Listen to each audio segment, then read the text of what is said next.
আউযু বিল্লাহি মিনাশ শাইতানির রাজিম বিসমিল্লাহির রহমানির রহিম আল্লাহু আকবার আল্লাহু আকবার আল্লাহু আকবার। আপনার কাছে আমি ইসলামকে সত্যকে প্রকাশ হয়েছে, তাই সত্য ইসলাম আর সত্য ইসলাম যে পেতে চান আমার কথাগুলো মনোযোগ শুনবেন, কথাগুলো মনোযোগ শুনবে। আমি একটা ভুল কথা বলবো না ইনশাআল্লাহ। আমি শুধু আপনাকে মঙ্গলের জন্য কথাগুলো বলবো। খবরদার ভিডিও যা উঠতেবেন না, ভিডিও যা কোনো সময় উঠতেবেন না। আপনাকে মঙ্গলের জন্য কথাগুলো বলবো। ইসলামের অর্থ কি বিশ্বাস রাখেন, বলে ইসলামের অর্থ কি? এই দেশের হুজুরেরা, এই দেশের পীররা ইসলামের অর্থ বলে, ইসলাম অর্থ মানে তারা বলে শান্তি। তারা বলে ইসলাম অর্থ মানে শান্তি। শান্তির অর্থ কি করতো? শান্তিরা পাবেন কোনটি আপনারা কোন? এই দেশের মধ্যে ইসলামরা শান্তি কিভাবে পাবেন? মানুষের ভিতরে শান্তি কিভাবে আসবে? কিছুতেই শান্তিতে আসবে না। কারণ আল্লাহ রাব্বুল আলামিন বলে শান্তি ভেবে, শান্তি পাওয়ার গেলে মানুষ যত আছে সব মানুষ আমার কাছে আত্মসমর্পণ করতে হবে। কার কাছে আমরা আত্মসমর্পণ করব? একমাত্র আল্লাহর কাছে। আমরা আল্লাহর কাছে আত্মসমর্পণ করব। আপনি বিশ্বাস রাখেন, মানুষ যত জন্ম নেবে সব মানুষ আল্লাহর কাছে আত্মসমর্পণ করবে। আমরা কার কাছে আত্মসমর্পণ করব? এক আল্লাহর কাছে। তা আল্লাহ রাব্বুল আলামিন বলছে, তোমরা যদি আমার কাছে আত্মসমর্পণ করতে চাও তাহলে আমার নবীর কাছে আত্মসমর্পণ করতে হবে। একে বলা ইসলাম, একে বলা ইসলাম। কারণ আমাদের মোহাম্মদ সাল্লাল্লাহু আলাইহি ওয়াসাল্লামের পর কোনো নবী আসবে না। আর কোনো নবী আসবে কত? মোহাম্মদ সাল্লাল্লাহু আলাইহি ওয়াসাল্লামের পর আসার পর আর কোনো নবী আসবে? আর কোনো নবী আসবে না। কারণ একদিকে হুজুরা পৌঁছে দিচ্ছে আমরা কোরআন পাচ্ছি, আমরা হাদিস পাচ্ছি, আমরা কোরআন মানবো, আমরা হাদিস মানবো। দেখছেন কোরআন কোন দিকে লেগেল? দেখেন আপনারা, দেখেন কোরআনটা কোন দিকে লেগেল? এই হুজুরা পীরেরা এক শ্রেণীর হুজুর পীর কি হুজুররা বক্তব্য করে বেড়াচ্ছে না আমরা কোরআন পাচ্ছি। মোহাম্মদ সাল্লাল্লাহু আলাইহি ওয়াসাল্লাম ইন্তিকাল করার পরে এই কোরআন দেখে তোমরা কোরআনকে মান্য করো। চিন্তা করছে আজ কোথায়? ঠিক আছে আমরা কোরআন পাচ্ছি, আমরা কোরআন মানে চলবো। আরে কোরআন তো সব বেজুতে আছে, কোরআন সব বেজুতে নাই। এ ভাই বোঝার চেষ্টা করবে আমার কথাগুলো, আমার কথাগুলো আপনারা বোঝার চেষ্টা করবেন। না বুঝতে করার কিছু নাই। আমি ইসলামের কথা আপনি কথা বলেছি, ইসলাম ইসলামের অর্থ কি কথা আপনাকে আমি তুলে ধরছি। ইসলামের অর্থ কি বোঝার চেষ্টা করবেন। এই যে হুজুরা পদ্ধতিতে আমরা কোরআন পাচ্ছি, ঠিক আছে আমরা কোরআন পাচ্ছি, তোমার কোরআনের চরিত্র কি, কোরআনের আদর্শ কি? এ ভাই কোরআন তো সব বেশি আছে। কোরআন কি সব বেশি নাই? সব বেশি কোরআন আছে। যেখানে কোরআন জন্ম নিল সৌদি তো কোরআন আছে। সৌদি কি কোরআন জন্ম নেয়নি? সৌদি কি কোরআন জন্ম নেয়নি? যেখানে সৌদি কোরআন জন্ম নিছে, কোরআন তো সব বেশিতে আছে। সৌদি আছে, পাকিস্তান আছে, ভারত আছে, বাংলাদেশ আছে, জাপান আছে, আমেরিকা আছে, সারা পৃথিবীতে কোরআন আছে। কোরআনে আইন আছে, কোরআনে আইন আছে। কোরআনে আইন কোনো দেশতে নাই। কারণ কোরআন তো আইনের কোনো দেশতে নাই।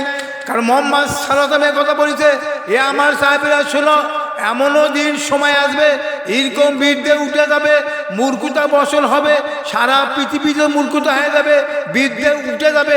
একে করছে মোহাম্মদ সাল্লাল্লাহু আলাইহি ওয়াসাল্লাম বলেন, এটা কি মোহাম্মদ সাল্লাল্লাহু আলাইহি ওয়াসাল্লাম বলেছে না? এরকম বিদ্যে উঠে যাবে, মূর্খতা বসল হবে, সারা পৃথিবীতে তো মূর্খতা হয়ে যাবে, বিদ্যে থাকবে না। কি বলছে? এটা কি মোহাম্মদ সাল্লাল্লাহু আলাইহি ওয়াসাল্লাম বলছে না? বিশ্বাস রাখেন এটা কি ইসলাম? বলেন এটা কি ইসলাম? ইসলামকে এরা বলে? হ্যাঁ কোন ইসলামকে এরা বলে না? এটা তো ইসলাম বলে না। এই ভাই বোঝার চেষ্টা করলেন, ইসলাম মানতে গেলে নবীর অরিস মানতে হবে, নবীর সাহাবীক মানতে হবে। নবীর সাহাবীক না মানার মতো আপনি ইসলাম পাবেন না। কোরআন পাওয়া পরে ইসলাম পাবেন না। কোরআন তো সব দেশতে আছে, কোনো দেশে কোরআন ছাড়া কোনো মানুষ নাই। সব দেশতে কোরআন আছে। এরা কোরআন কোন দিকে লেগেলো চিন্তা করছেন? দেখেন কোরআন কোন দিকে লেগে গেল? এক একটা হুজুরের চরিত্র দেখেন, এক একটা পীরের চরিত্র দেখেন। আপনি ইউটিউব ঘাটেন, ফেসবুক ঘাটে, কি ব্যাখ্যা দিচ্ছে এই হুজুরেরা, পীরেরা কি ব্যাখ্যা দিচ্ছে চিন্তা করতে? এর ব্যাখ্যা কি সহ্য? আপনি কি দেখিচ্ছেন না? ফেসবুক ইউটিউব আপনি পীরে গেলে ব্যাখ্যা দেখিচ্ছেন না? না না ভাই, এর কোনো ইসলাম বলে না, এর ইসলামের ইতিহাস বলে না। ইসলামের প্রতিষ্ঠান করতে গেলে, ইসলামের সর্বশিষ্ট প্রতিষ্ঠান করে নবীর অরিস মানতে হবে। ইনকন সদেকিনে আদেশ মানতে হবে, সদেকিনে অনুসরণ করতে হবে, সদেকিনে আদেশ মানতে হবে। একে বলে ইসলাম, একে বলে সমাজ, একে বলে নিরাপত্তা। মানুষ অধিকার পাবে, না হলেও কোনো মানুষ কখনো অধিকার পাবে না, অধিকার পাবে না। মানুষের কাছে সর্বশিষ্ট কথা খারাপ কোনটা? মানুষের কাছে সবচেয়ে বড় কথা খারাপ কোনটা? কোন কথা খারাপ? একমাত্র ইসলাম। ইসলাম মানুষের কাছে সবচেয়ে বড় খারাপ কথা। কারণ ইসলাম তো সহজে বোঝে না। এরা মনে করে যুগে যুগে মানুষ, যুগে যুগে নবী রাসূলেরা আসছে, এরা এক ইসলামের কথা বলে গেছে। এই মানুষ কিন্তু বিশ্বাস করেনি 1,24,000 পয়গম্বর আছে। এই ভাই বোঝার চেষ্টা করবে আমার কথাগুলো। 1,24,000 পয়গম্বর আছে। এই পয়গম্বর কিন্তু আল্লাহর গোলাম, এই নবীরা কিন্তু আল্লাহর গোলাম। আসমানের কিতাব একমাত্র নবীরা ছিল না, এই নবী কিন্তু মানে নেয়নি। কোনো নবী কিন্তু সন্তান ছিল না, কোনো নবী লুচ্চ ছিল না, কোনো নবীর কোনো হারাম কাজের মধ্যে জড়িত ছিল না। হোক তারা বাতিলের ঘর জন্ম নিতে, কোনো নবী চরিত্র খারাপ ছিল না, কোনো নবী খারাপ ছিল না। নবীরা একমাত্র আসমানের কিতাব, একমাত্র আল্লাহর অনুসরণ করতে নবীরা। আর তোমরা যদি অনুসরণ করতে চাও, তোমরা যদি আল্লাহর গোলামি করতে চাও, তোমরা এই নবীর গোলামি করো। তোমরা যদি নবীর গোলামি করতে চাও, নবীর ওয়ারিস মানো, একে বলা ইসলাম। কি বুঝলে? তখন কি বুঝলি, আমি কি বুঝলাম? আর এই যে হুজুর ইসলাম কোন দিকে লেগেলো? এই কথা আমরা কোরআন পাচ্ছি। এই ভাই আপনি কোরআন পাচ্ছি, কোরআনে কি আইন বের করলে? কোরআনের বাতিলে আইন কি বের করলে? আল্লাহ রব্বুল আলামিন কোরআন বলছে এই নারীরা তোমরা ঘরে থাকো, তোমাদের ইবাদত ঘরের মধ্যে। এই নারী ঘরের মধ্যে ইবাদত। এই ভাই আমার আল্লাহ একদম আদেশ করছে যে নারী বয়স হবে 10 বছর, যে নারী হবে 9 বছর, সে নারী ঘরে থাকবে, ঘরে প্রবেশ করবে, 5 ওয়াক্ত সালাত আদায় করবে। ওই নারী ঘরে থাকবে, 2 নম্বর সালাত আদায় করবে। যখন 12 বছর 13 বছর বয়স হবে, ওই নারী যখন সেনা হয়ে যাবে, ওই নারী বিবাহে দেবে। একে বলে ইসলাম। এই হুজুরা কি বলে দিচ্ছে? একটা মহিলা 20 বছর 22 বছর 23 বছর 24 বছর মতো তার লেখাপড়া করতে পারবে। লেখাপড়া করার পর ওই মহিলা বিবাহে দেন। এই হুজুরা কি বলে দিচ্ছে চিন্তা করছেন? বলেন কি হুজুরা বলে দিচ্ছে? বলেন ইসলাম কিভাবে হুজুরা বলে দিচ্ছে? এটা ইসলাম? এরা ইসলামের অর্থই বোঝে না। এরা ইসলামের অর্থ বোঝে না। ইসলাম অর্থ মানে নবীর অনুসরণ করা। নবীর অনুসরণ 40 বছর পর হয়নি। নবীর অনুসরণ 40 বছর পর পায়নি। 40 বছর পর দায়িত্ব পাশে এই হুজুরেরা।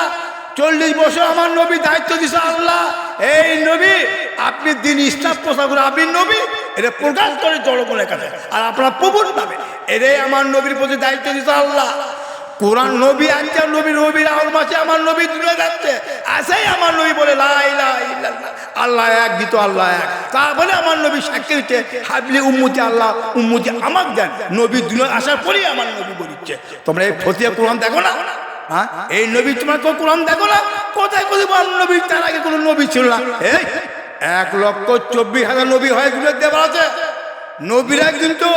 নবীরা জমিনে আসার পর নবীরা একমাত্র বলেছে আমি তোমাকে মতো দেখতে মানুষ, আমি তোমাকে মতো দেখতে মানুষ, কিন্তু আমরা যা দেখি তোমরা যা দেখো না, আমরা যা শুনি তোমরা যা শোনো না, আমরা যা বুঝি তোমরা যা বুঝো না। তোমরা আমার সাথে সমান করো না, আমি আর তুমি আমার সাথে তোমরা কারো তুলনা করো না। কারণ নবী অর্থ মানে জ্ঞানী, নবী অর্থ মানে জ্ঞানী, নবী অর্থ মানে আল্লাহর গোলাম, নবী অর্থ মানে আল্লাহর গোলাম। এরা আসমানের কিতাব, এরা আল্লাহর গোলাম, এরা আল্লাহর গোলাম। কারণ নবীরা ছিল আল্লাহর গোলাম। আর তোমরা যদি গোলামি করতে চাও এই নবীর গোলামি করো। এরাই আল্লাহর আদেশ, এরাই আল্লাহর আদেশ। একশো বড় আদেশ বলতে কোনো জিনিস নাই। আর কোনো নবী আসবে না, নবীর ওয়ারিস মানতে হবে। একে বলে কোরআন, একে বলে কোরআন। কোরআন তাই করছে। কি বুঝলেন? বলেন কি বুঝলেন? আরে কি ফোদে দিচ্ছে? একটা নারী 24 বছর মনে কলেজে লেখাপড়া করে। কেন আপনি মেয়ে কেন আপনি কলেজে পাঠানি? কেন আপনি মেয়ে কলেজে পাঠানি? কদিন আপনি হায় আপনি কদিন হায়, কত সম্পদ দরকার? আপনি এত সম্পদের প্রয়োজন কেন? আপনি সম্পদ কি সাথে নিয়ে যাবেন? এ ভাই বোঝার চেষ্টা করবেন। মুসলমানের দায়িত্ব আগে সম্পদ ত্যাগ করতে হবে। নবীর আদর্শ আগে সম্পদ ত্যাগ করতে হবে। নবীর আদর্শ আগে হিংসা ত্যাগ করতে হবে। নবীর আদর্শ আগে অহংকার ত্যাগ করতে হবে। নবীর আদর্শ আগে হারামটা ত্যাগ করতে হবে। একে বলা ইসলাম। মানুষ যখন লোভ লালসার মধ্যে পড়ে যাবে আর একগুণ সমাধান পাবি না। এ ভাই বোঝার চেষ্টা করবেন, যে মানুষ লোভ লালসা পড়ে যাবে আর এক মানুষ সমাধান পাবি না। যে মানুষ হিংসা করবে আর এক লোক হিংসা করবে, যে মানুষ অহংকার করবে আর এক লোক অহংকার করবে। না না না, এরা ইসলামের ইতিহাস বলে না, এরা ইসলামের ইতিহাস বলে না। ইসলাম আমার অর্থে কি হচ্ছে এ ভাই বোঝার চেষ্টা করবেন। আমার প্রিয় নবী হযরত মুহাম্মদ সাল্লাল্লাহু আলাইহি ওয়াসাল্লাম শিশুকালের থেকে আমার নবী 40 বছর পর্যন্ত আমার নবী দেখে ইসলাম কাক কয়, ইসলাম কাক কয়। আমার নবী 6 বছর বয়সে আমার নবী সাগর চলাছে। আমার নবী 6 বছর বয়সে আমার নবী সাগর চলাছে। আমার নবী 6 বছর বয়সে আমার সাগর চলাছে। আমার আমার মোহাম্মদ সাল্লাল্লাহু আলাইহি ওয়াসাল্লাম কোনোদিন হাঁটুর উপর কাপড় তুলে নে, আমার নবী কোনোদিন মদ খায় নে, আমার নবী কোনোদিন কোনো মনের দিকে তাকায় নে, আমার নবীর বয়স যখন হয় 10 বছর বয়স হয়, আমার নবী মানুষের বোঝাও পেয়ে দিছে, মানুষের বোঝাও পেয়ে দিছে বিলে স্বাস্থ্য। আমার নবী কোনোদিন কারোর কাছে মায়না চায় নে, আমার নবী বিলে কাজে মানুষ কাজ করে দেয়, বিলে স্বাস্থ্য আমার নবী কাজ করে দেয়, কোরআন প্রমাণ দিচ্ছে। তারপর আমি সাক্ষী দিচ্ছি আল্লাহর কসম, যেই নবী 10 বছর বয়সে আমার নবী মানুষের বোঝাও পেয়ে দেয়, মানুষের কল্যাণে দুনিয়া ধরে এই দুনিয়া কাবিলা বলতো, হে আলামিন তুমি সত্যবাদী, তোমার মতো মানুষই হয় না, তোমার মতো আদর্শ মানুষই হয় না, তুমি এত সৎ মানুষ, তুমি এত সৎ মানুষ। কে বলছে? একমাত্র কাপের বলছে, কাপের সার্টিফিকেট দিচ্ছে তুমি সৎ, তোমার মধ্যে সৎই হয় না। আমার নবী শিশু কাটতে, আমার নবী 40 বছর পরবর্তী আমার নবী যখন এইভাবে আমার নবীর আদর্শ দেখলো কাপেরা, আমার নবী আদর্শ দেখলো, আদর্শ দেখার পরে মানুষ যখন অস্থির হয়ে গেছে, অস্থির হয়ে গেছে মানুষ, এই মানুষ এর মধ্যে মানুষই হয় না। কি বুঝলেন? কি বুঝি আর আমি আপনাকে কি বুঝালাম? তাহলে আমার নবী কার অনুসরণ করতে আপনি বর্জিত করেন? আমার নবী শিশু আসছিল, আমার নবী 40 বছর বলতো, আমার নবী কার অনুসরণ করতে? কোনো নবী অনুসরণ করেনি, নবীরা কোনো অনুসরণ করেনি। নবীরা আমাকে মতো মানুষ হতে পারে, আমি স্বীকার করে, নবী আমাকে মতো মানুষ হতে পারে। নবী করে দুনিয়া দিয়ে পারছে আমার আল্লাহ, নবী করে দুনিয়া দিয়ে পারছে, কারণ নবীকে শিক্ষক কেউ নয়। এ ভাই বিশ্বাস করে, আর এক নবী শিক্ষিত হতে পারে না। নবীর শিক্ষক একমাত্র স্বয়ং আল্লাহ, আল্লাহ ছাড়া কেউ নয়। বিশ্বাস জাগে হুজুরা কিভাবে ইসলাম ফেতনা করিচ্ছে, এই যার হাজির তৈরি করে, আর কোরআন লেখকের বাচ্চারা লেখক কিভাবে কোরআন ঘোরাটা করতেছে। কারণ আমার নবী নিজেই বলিচ্ছে, আমার নবী একমাত্র একটা কথা বলে যাচ্ছে, 1500 বছর আগে বলে গেছে, এ আমার চাবি ছিল, আমি একটা জিন্দা কোরআন, আমি একটা জিন্দা কোরআন না মানে যে আমার সাথে ফেতনামি করলো, আমার জিন্দা কোরআন স্বীকার করলো না, আমাকে তারা মানে নিল না, আমার কাছে কোরআন পড়ে, আমার কাছে এসে কলমা পড়ে, আমার সাথে জালিতি করে, আমার সাথে বেঈমান করে, আমার সাথে যুদ্ধ করে, এ আমার চাবি ছিল। এমনও দিন সময় আসবে আমার মুসলিমের মধ্যে কয়দর হবে, 73 দল হবে, কয়দর হবে, 73 দল হবে। আমার নবী হিন্দুর কথা বললো না, আমার নবী খ্রিস্টানের কথা বললো না, আমার নবী ইহুদির কথা বললো না, আমার নবী বৌদ্ধের কথা বললো না, আমার নবী এক কথা বললো, আমার মুসলিমের মধ্যে 73 দল হবে, এরা সব যাবে জাহান্নামে। আমার সাহাবীরা প্রশ্ন করলো, এ রাসূলুল্লাহ হাবিব আল্লাহ, আপনি বলেন কি আপনার মুসলিমের মধ্যে 73 দল হবে, মানে এরা সব যাবে জান্নাতে, মানে আমাদের কোনো বুঝা দিচ্ছে না, আমাদের চিন্তা করতে পারছি না। এ রাসূলুল্লাহ তাহলে কোন দলটা জান্নাতে?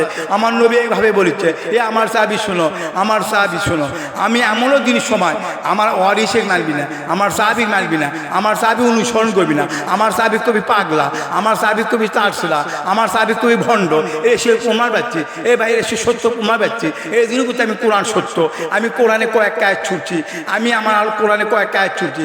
আমার বয়স যখন 34 বছর বয়স ছিল, 10 সালে যখন আমার আল্লাহ হিদায়াত করে, 10 সালে আমি কোনো লেখাপড়া করিনি, আমি কোনো বাংলা লেখাপড়া করিনি, আমার মতো মুরগি কেউ নেই, আমি নিজের নামটাও সই করতে পারি না, এমনকি আমি 100 মতো বলতেও পারি না, আমি সেই চাকরা, আমি একদম তোতা মানুষ। সেই ব্যক্তিকে আমার আল্লাহ কি দেখলো আল্লাহ ভালো জানে, আমি কিছু বুঝি না। সারা জীবন মদ খেলাম, সারা জীবন জুয়ে খেললাম, সারা জীবন লুটতেম করে বেড়ালাম, সারা জীবন অবৈধ বাজার ব্যবসা করলাম, সারা জীবন আওয়ামী লীগের দল করতাম, অসুস্থ খারাপ জায়গার মধ্যে জড়িত ছিলাম, আমার মতো খারাপ বলতে উত্তম বলতে বলাই যাবে না। সেই জায়গায় আমার আল্লাহ কি হিদায়াত করলো, আমার আদর্শ চলতে কারু বলে না। আমি যেখানে আমার যখন আল্লাহ যেতে হিদায়াত করে, আমি মদ ত্যাগ সব হারাম কাজ ত্যাগ করলাম, আমার ঘরে বউ আদেশ দিলাম, আজকে তোমার ঘরে থাকতে হবে, আজকে তোমার ঘরে থাকতে হবে, ঘর ছাড়া বেরো হলে না। ও তো আমি খুব গরিব মানুষ, খুব গরিব মানুষ বলতেই উত্তম বলাই যাবি না, আমি খুব গরিব মানুষ, আমি খুব গরিব মানুষ, আমি বউকে আমি আদেশ দিচ্ছি আর তিনি ঘর থাকতে হবে। আমার বউ ঠোঙ্গা ব্যান দেখায়, ঠোঙ্গা বাঁধে, ঠোঙ্গা বাঁধা আমি নিষিদ্ধ করলাম, আজকে তোমার ঠোঙ্গা বাঁধা যাবি না, ঠোঙ্গা বাঁধা একদম হারাম, ঠোঙ্গা বাঁধা একদম হারাম। জনগণ আমার উপর খেপে গেল, এলে কি পাগলা হয়ে গেছে, এ সারা পাগলা হয়ে গেছে, তার ছিঁড়ে গেছে, কি কথা বলে, আজকে তোমার ঘরে থাকতে হবে। হ্যাঁ ঘরে থাকলাম, ঘর থাকবো, আমি কি করবো? আজকে তোমার চাওতো ভাই, তোমার জ্যাঠতো ভাই, তোমার বোনটা কোনো মানুষের সাথে দেখা করা যাবে না। জনগণ প্রশ্ন করলো, তাহলে কার সাথে দেখা করবে তোমার বউ, কার সাথে দেখা করবে, কার সাথে দেখা করা যায়? তারপর জনগণ বলেছে তুমি বলো, আমি যখন বলেছি তাহলে আপন ভাই, তারা আপন ভাই, আপন চাচা, চাচা, আপন মামা, আপন দাদা, আপন নানা, এই ছাড়া কোনো ব্যক্তির সাথে দেখা করা যাবে না। জনগণ আমার ওপর খেপে গেল, অত এরা কোরআন পড়ে, অত এরা হাদিস পড়ে, সব দলের লোকই আছে, জামাত আছে, শিবির আছে, হিফাজত আছে, পীরের লোক আছে, বলাই যাবে না মানুষের চরিত্র কথা। আমার ওপর খেপে গেল, ই ভণ্ডবী কথা কয়, ই ভণ্ডবী কথা কয়। আমরা কোরআন হাদিসের মধ্যে পাইনি। চিন্তা করছে, বনে চিন্তা করছি কোরআন কোনটি পাবে, এরা কই কোরআন পড়তে হবে, কোরআন না বললে কখনো মানুষ ভালো হওয়া যাবে না। এই বেদক, তুমি কোরআন পড়ো, কোরআনের সাথে যুদ্ধ করো, তুমি হাদিস পড়ো, হাদিসের সাথে যুদ্ধ করো, না অসম্ভব, এটা বলা যাবে না, এটা বলা যাবে না। এ ভাই বিশ্বাস করে, আমি যেখানে ইসলাম প্রচার করি মানুষ আমার গালি দেয়, আমাকে সন্ত্রাস বলে, আমাকে অসহ্য খারাপ বাবা করে, বলাই যাবে না, অসহ্য খারাপ বাবা করে। আমারই চাচা, আমারই চাচা, আমারই আত্মীয় স্বজন, আমারই ভাইরা, আমারই ফুফু, আমারই আত্মীয় স্বজনা।